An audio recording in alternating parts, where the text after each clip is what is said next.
Getting onto I-69 from Edloe Street in Greenway Plaza may seem straightforward to those familiar with the route, but newcomers often find it challenging.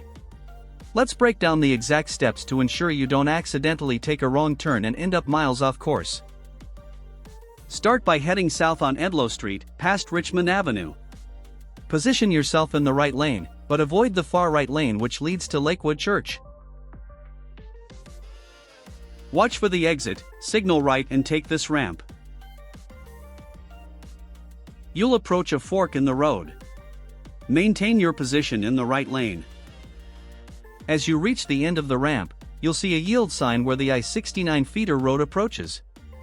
Look carefully to your left for oncoming traffic. When safe, merge onto the feeder road.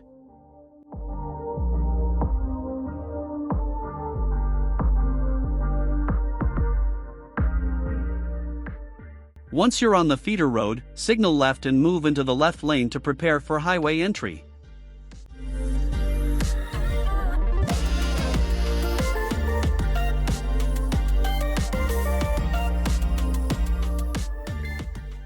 At the entrance ramp, merge smoothly onto I-69 and join the main lanes. Congratulations! You're now on I-69 southbound. Uptown, Westchase, Alief, and Fulshear await you.